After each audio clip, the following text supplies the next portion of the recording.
प्रभूची स्तुती असो, परमेश्वराच्या नावाची महिमा असो. महनेमच्या व्हॉइस ऑफ नेशन्समध्ये आपणा सर्वांचं स्वागत आणि लवकर येणाऱ्या प्रभू येशू ख्रिस्ताच्या नावाने माझा प्रेमळ सलाम. या सकाळी आपण चिंतनासाठी निवडलेल्या वचने लूकाच्या सुवार्तेतील 9व्या अध्यायातील 28 ते 36 या वचनावर आधारित आहेत.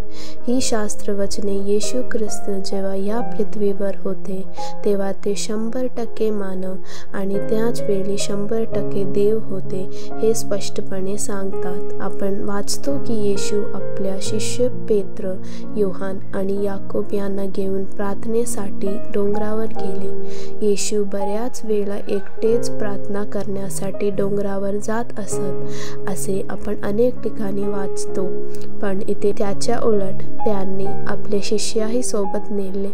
यामागे एक विशेष हेतू होता.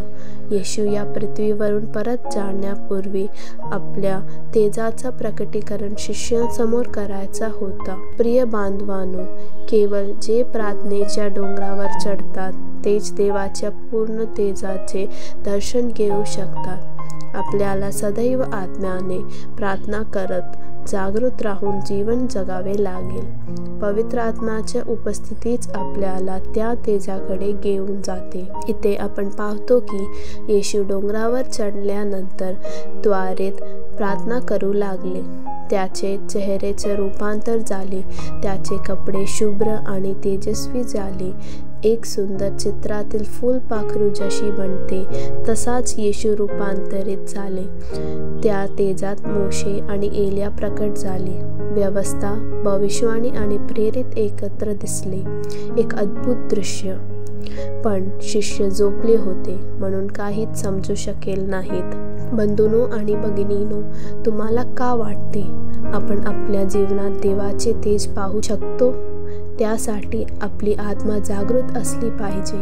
आपल्याला सदैव सतर्क राहावे लागेल. जे आत्मिक अंधारात आहेत ते देवाचे तेज पाहू शकत नाहीत. असं कित्येक वेळा झालं आहे की पवित्र आत्म्याने तुम्हाला प्रार्थनेच्या डोंगरावर घेऊन गेलं आहे, जेणेकरून तू ज्याची सेवा करतोस तो देव कोण आणि त्याचे तेज काय आहे हे तुला कळावे.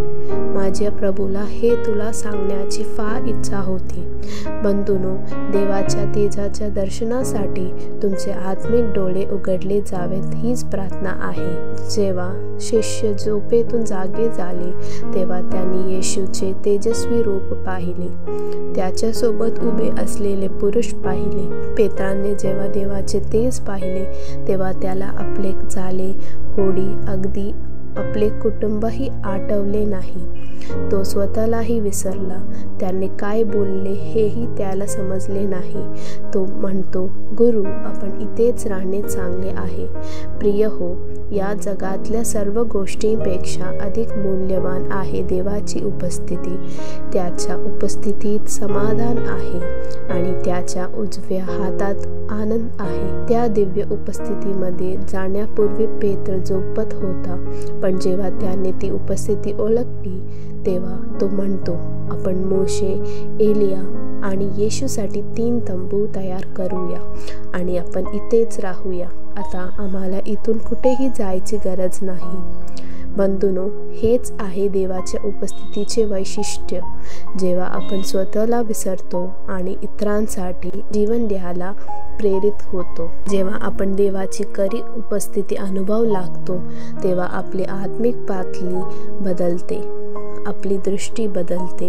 शास्त्रात लिहिलेले आहे, मग एक ढग आला आणि त्यात मोशे आणि एलिया लपले गेले आणि त्या ढगातून एक आवाज आला, हा माझा प्रिय पुत्र आहे, त्याचे ऐका. आणि मग त्याने केवळ येशूला पाहिले. व्यवस्था आणि भविष्यवाणी येशू ख्रिस्तामध्ये पूर्ण झाली आहे. सर्व पूर्णता त्याच्यात आहे. सर्व काही त्याच्या मुखात आहे. जो त्याच्या बाहेर आहे त्याच्याकडे काहीही शिल्लक नाही. तो ख्रिस्त जीवंत देवाचा पुत्र आहे. त्याच्या आवाजाला ऐका. आजही पवित्र आत्मा जगाला सांगत आहे, देवपुत्र येशूच्या आवाजाला ऐका. जे त्याच्या आज्ञांचे पालन करतात ते विजयी जीवन जगतील. प्रभू तुम्हा सर्वांना त्यासाठी सामर्थ्य देवो. धन्यवाद. देव तुमचे आशीर्वाद करो.